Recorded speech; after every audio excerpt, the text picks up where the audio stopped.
আমি বীর মুক্তিযোদ্ধা আলহাজ মোহাম্মদ হামিদুল হক মাস্টার, গ্রাম মৌটফি, পোস্ট অফিস সাদেকপুর, উপজেলা ভৈরব, জেলা কিশোরগঞ্জ।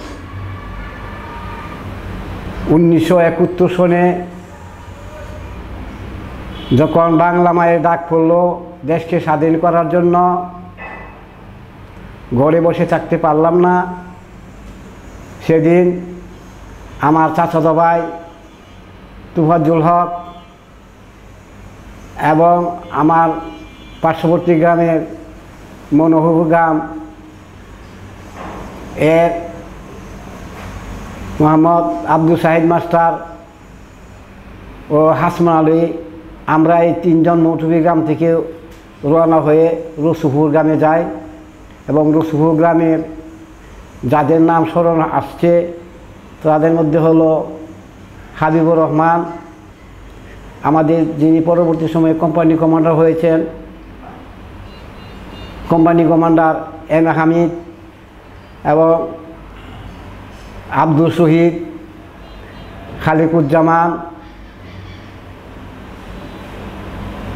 এবং মঈনুদ্দিন, মহিউদ্দিন, শাহজাহান কবির, নাম বলতে গেলে অনেকে নামই আসতে হয়। শ্রীনগর গ্রামের জালাল উদ্দিন, আব্দুল রাশিদ, অনেকেই আমরা একত্রিত হয়ে আমাদের মৌটফি গ্রামের সুঠামদেহের অধিকারী একজন মাঝি ছিল, তার গায়ে খুবই শক্তিশালী ছিল লোকটি। তাহার নৌকা নিয়ে আমরা পাড়ি জমালাম ভারতের উদ্দেশ্যে ট্রেনিং নেওয়ার জন্য। দেশকে স্বাধীন করার জন্য এই প্রত্যয় নিয়ে আমরা নৌকা যুগে সুরজ আলীর নৌকার মাধ্যমে আমরা ভারতে পৌঁছি। রাস্তায় অনেক বিপদ আপদ ঘটেছিল, তাহা বললাম না, সংক্ষিপ্ত আকারে বলে যাচ্ছি। সুরজ আলীর শ্বশুরবাড়ি ছিল মহেশখোলার নিকটবর্তী এক গ্রামে। এই মহেশখোলায় তার শ্বশুরবাড়িতে রাত্রি যাপন করে সকালে ঘুম থেকে উঠে আমরা মহেশখোলা ইয়ুথ ক্যাম্পে যাই। ওইখানে নুরি নামক ব্যক্তি, এই খালিকুরি তো সেকান্দ নুরির মাধ্যমে আমরা রিক্রুটিং হয়ে ইয়ুথ ক্যাম্পে আমরা দিন আফেদ করি।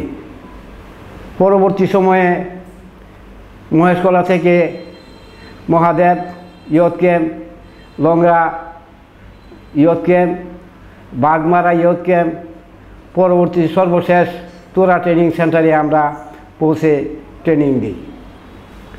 ওই ট্রেনিং শেষে প্রায় দীর্ঘ 1 মাস ট্রেনিং দেওয়ার পর আমরা আবার আমাদের রসুপুর গ্রামের এম এ হামিদকে কোম্পানি কমান্ডার করে আমাদেরকে পাঠানো হয় বাংলাদেশের উদ্দেশ্যে। পরিশেষে আমরা যে ট্রেনিং সেন্টারে আমরা অবস্থান করি তার নাম হলো ডালু সেন্টারে প্রায় আমরা 1 সপ্তাহ এখানে অবস্থান করি। ওই অবস্থান করার পর ওইখানে ভারতের চিফ ক্যাপ্টেন বাদের সিংয়ের নেতৃত্বে আমাদেরকে পাঠানো হয় বারোমারি ক্যাম্প আক্রমণ করার জন্য। বারোমারি ক্যাম্পে অনেক সৈন্য ছিল পাকিস্তানিদের। ওই ক্যাম্পে আমরা অতর্কিতভাবে হামলা চালাই। রাত 5টা 5 মিনিটে আমাদেরকে সহায়তা করার জন্য কভারিং ফায়ার দিয়ে ইন্ডিয়া থেকে আমাদেরকে সহায়তা করা হয়েছিল। ওই যুদ্ধে আমরা জয়লাভ করি। পরবর্তী সময়ে জানতে পারলাম 20 জন সেনা ওইখানে নিহত হয়েছিল, একজন ক্যাপ্টেন সহ। আমাদের কোম্পানি কমান্ডার এম এ হামিদকে পুরস্কার স্বরূপ তখনকার সময়ে 100 টাকা পুরস্কার দিয়েছিলেন। আমাদের মুক্তিযোদ্ধা যারা ছিলাম তাদেরকে খাওয়ানোর জন্য, মিষ্টি মুখ করানোর জন্য। আমরা মিষ্টি মুখ করে ওইখান থেকে অবস্থান করে আবার চলে আসি আমরা মহেশকলা থেকে আমরা নৌকা যোগে আমরা বাংলাদেশের ভিতরে ঢুকি। হঠাৎ করে আমরা যে নৌকায় ছিলাম সেই নৌকাতে আমরা 50-60 জন ছিলাম, আর অন্য নৌকায় ছিল আরও প্রায় 40-45 জন। আমাদের নৌকা তলদেশ হঠাৎ করে ফেটে যায়। আমাদের যে মুক্তিযোদ্ধারা যারা ছিল সবাই হাবুডুবুকে পানিতে নেমে যায়, কিন্তু পানি নামা পরেই দেখা গেল কি এখানে বুক পানি অবস্থান করছে। পার্শ্ববর্তী সময় দেখা গেল কি একটি গ্রামের মতো দেখা যায়, সেই গ্রামে আমরা অবস্থান করি, কিন্তু আসলে সেটা গ্রাম নয়, এটা একটা গুরুস্থান ছিল। এই গুরুস্থানে নামা আমরা ধীরে সময় কাটাই। সকালে অনেকে সহায়তা এলাকার যে লোকরা ছিল এরা আমাদেরকে উদ্ধার করে নিয়ে যায়। আমার এই জায়গার নামগুলি এখন স্মরণ আসছে না, যেখানে আমরা অবস্থান করেছিলাম পরবর্তী সময়ে। এই অবস্থান করে ওইখান থেকে আমরা চলে আসি আমরা ইটনা চলে আসার পর ওইখানে জানতে পারলাম ওইখানে প্রায় 300 রাজাকার অবস্থান করতেছে ইটনায়। ওই এলাকার দেওয়ানবাড়ির মালিক দেওয়ানের সহায়তায় আমাদের company commander M A Hamid, Tufazzul হক এবং হাবিবুল বাহার এবং আরও অনেকে, নাজিম উদ্দিন, আরও অনেকের মাধ্যমে, বিশেষ করে আমিও ছিলাম, আমি মোহাম্মদ হামিদুল হক ছিলাম। এই এম এ হামিদের নেতৃত্বে ওইখানকার যে টুআইসি ছিল সালাউদ্দিন, জয়সিদ্ধি গ্রামের সালাউদ্দিনও মাধ্যমে আমরা অভিনব কায়দা করে তাদেরকে আমরা জব্দ করতে বাধ্য হই। রাজাকাররা কোনো যুদ্ধ না করে আমাদের নিকট আত্মসমর্পণ করে। আমরা ভৈরবের দিকে রওনা হওয়ার জন্য আগ্রহ ছিলাম, তাই ওই এলাকার সম্পূর্ণ দায়িত্ব দিয়ে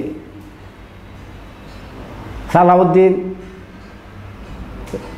আব্দুল সাত্তার, ফজলুল চৌধুরী এবং আরও অনেকে ছিল যাদের নাম এখন পুরোপুরিভাবে স্মরণ আসছে না, তাদের উপর দায়িত্ব দিয়ে, ইটনার সম্পূর্ণ দায়িত্ব দিয়ে আমরা চলে আসি, ভৈরবের দিকে রওনা হই। ভৈরব থেকে রওনা হওয়ার পর আমরা আমাদের নিজ নিজ বাড়িতে আমাদের যে আত্মীয় স্বজন যারা ছিল তাদের সাথে সাক্ষাৎ করে আমরা পুরোপুরিভাবে যুদ্ধের জন্য প্রস্তুতি নেই। বিভিন্ন এলাকায় অনেক যুদ্ধে আমরা অংশগ্রহণ করি। এর মধ্যে হঠাৎ করে শ্রীনগর গ্রামে আক্রমণ করা হয় পাক বাহিনী। ওই শ্রীনগর গ্রামে আক্রমণ করার পর আমাদের অবস্থান ছিল ভবানীপুর। আমাদের রসুলপুর ভবানীপুর একই গ্রামের নিকটবর্তী। আমরা এই শ্রীনগর গ্রামের ভিতরে ঢুকি এবং ওইখানে আমাদের সামনে কচুরিপানা ও ধান ক্ষেতের ভিতর দিয়া ঢুকে আমরা গুলি করতে করতে আমরা অগ্রসর হই। আমাদের উপর 2S মোটর দিয়ে পাক বাহিনীরা আমাদের উপর আক্রমণ চালায়। আমাদের ইঞ্জিনিয়ারিং করে যারা যারা ছিল, বিশেষ করে যাদের নাম আমার স্মরণ আসছে না, কামাল, তারপর হইল রসুপুর গ্রামের মাস্টার, নামটা মনে আসছে না, উনি মৃত্যুবরণ করেছেন, জয়নাল মাস্টার। তো এরার মাধ্যমে আমরা ডিনামাইটের আওয়াজ করাইলাম ইয়ার মাধ্যমে, এক্সপ্লোজিভ দিয়ে। তখন পাকিস্তানিরা মনে করলো যে আমাদের নিকট ভারী অস্ত্র আছে, তাই তারা পিছু হটতে বাধ্য হয়। ওই গ্রামে আক্রমণ করার সময় শ্রীনগর গ্রামের 4 জন পাবলিককে তারা হত্যা করে। আর আমাদের মুক্তিযোদ্ধাদের পক্ষে কেউ হতাহত হয় নাই। আমরা ওইখানে তখন 7 জন পাক বাহিনীকে আমরা হত্যা করতে সক্ষম হয়েছি। এরপর আমরা পরবর্তী সময়ে কুলিয়ারচর আমরা হাইড আউট করি। হাইড আউট থেকে কুলিয়ারচর থেকে আবার যুদ্ধ আরম্ভ হয় 27 অক্টোবর কালিকা প্রসাদ রেল স্টেশন। ওইখানে অবস্থান করছিল কমান্ডার ছিল সাহাবুদ্দিন ওই দিন ভালো করছে, কারণ হচ্ছে বাচ্চা গেছে গা। ওই দিন সে আগেই পূর্বে চলে গিয়েছিল ভৈরবে, আর ওই দিন তারা একটা গরু আইনা সাইরা এইভাবে এরা করলো, গরু জবাই করা এরা খুব আমোদ ফুর্তি করা ফাঁকশাক করছে। ঠিক এই মুহূর্তে আমাদের মুক্তিযোদ্ধারা বইয়া বাহিনী, আফাজউদ্দিন বইয়া ছিল গফরগাঁওয়ের, এবং হামিদ কোম্পানির সদস্যরা সবাই সম্মিলিতভাবে একত্রিতভাবে আমরা 3 দিক থেকে আক্রমণ করি। 3 দিকের আক্রমণ না করতে পেরে, সহ্য না করতে পেরে রাজাকাররা এলো পাশাপাশি দৌড়াদৌড়ি আরম্ভ করলো। গ্রামের যে পাবলিকরা যারা ছিল তারা নিজ নিজ হাতে দাও নিয়ে আসেরা সকল অনেক রাজাকারকে তারা হত্যা করলো। শেষ পর্যন্ত দেখা গেল কি 32 জন রাজাকার ওইখানে নিহত হয়। আমার এক পার্শ্ববর্তী ভাইয়া ছিল, বিশেষ করে খালিকুজ্জামান, যখন তার আত্মীয় বাড়ি ছিল শ্রীনগর, সে মনে করছে আমার আত্মীয় বাড়ি যখন আছে সে আমাদের পূর্বেই ওই গ্রামের উপরে উঠে গেল। উঠার পর দেখা গেল কি হঠাৎ করে সামনে পড়ে গেছে পাক বাহিনী, সে দৌড়ায় আসা এক ফাঁকঘরের ভিতরে ঢুকছে। যে ফাঁকঘরের ভিতরে ঢুকলো, ফাঁকঘর রান্নাঘর যেটাকে বলা হয় আর কি, এই রান্নাঘরের ভিতর থেকে 2 মুখে পাহাড় ছিল, পাহাড় এই ফাড় দিয়া ভাঙ্গিয়া এই পাহাড়ের ভিতরে ঢুকছে। ঢোকার পরে দেখা গেল কি তার সামনে দিয়ে সেটা টুইস্ট মোটর দিয়া আমাদের ওদিকে এই ফায়ার করতেছে পাক বাহিনীরা। যে খালেক ইচ্ছা করলে ওই টুরিস্ট ইচ্ছা করলে ওদেরকে মারতে পারতো, কিন্তু সে চিন্তা করছে আমি যদি নিজে মরে মারা যায় না, মারলে সেও মরে যেত। সেই জন্য সে লুকায় থাকেও শেষ পর্যন্ত তার প্রাণ রক্ষা করে, আর পাক বাহিনীরা আর পাকঘরের ভিতরে ঢুকে নাই। এইভাবে আমরা শ্রীনগরকে আক্রমণ কইরা সেরা আমরা এইভাবে করি। আর বিশেষ করে আর একটা কথা বলতে হয়, 27 অক্টোবর যে যুদ্ধ হয়েছিল কালকে প্রসাদ, ওই যুদ্ধে আফাজউদ্দিন বইয়ার গ্রুপের একজন মুক্তিযোদ্ধা হুমায়ুন কবির, বাড়ি হলো কুমিল্লা, সে কিন্তু ওই দিন নিহত হয়েছিল। আমাদের মুক্তিযোদ্ধার পক্ষে একজন শহীদ ওই দিন মৃত্যুবরণ করে। কাজে আমার এই মুহূর্তে অনেক কথা বলা ছিল, অনেক টুকটাক আরও অনেক যুদ্ধ হয়েছে, সব যুদ্ধগুলি না বলে আমি সংক্ষিপ্ত আকারে বলছি। তবু এখন আমার এই মুহূর্তে যাদের কথা স্মরণ হচ্ছে, বিশেষ করে বাজিতপুর গ্রামের খুরশিদ আলম, এরপরে কিশোরগঞ্জের আব্দুল কাদির, চট্টগ্রামের সমীর দত্ত, এবং কুমিল্লার সমীর উদ্দিন,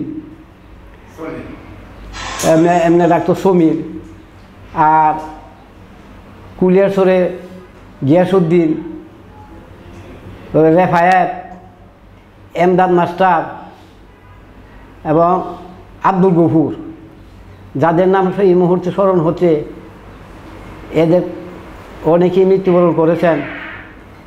কাজেই আজকে 53-54 বছর পরে এই পুরানো স্মৃতির কথা বলতে যায় অনেকের নাম এখন স্মরণ আসছে না। নিজেও অনেক বয়স হয়ে গেছে, প্রায় আমার নিজেরও বয়স প্রায় 73-74 বছর হয়ে গেছে। অনেক সময় কথা মন থাকে না, বিভিন্ন কথাবার্তায় অনেক সময় ভুলে যায়। তাই যতটুকু পারছি এই মুক্তিযুদ্ধের কিছু কথা আপনাদের নিকট, এই দেশবাসীর নিকট পেশ করলাম।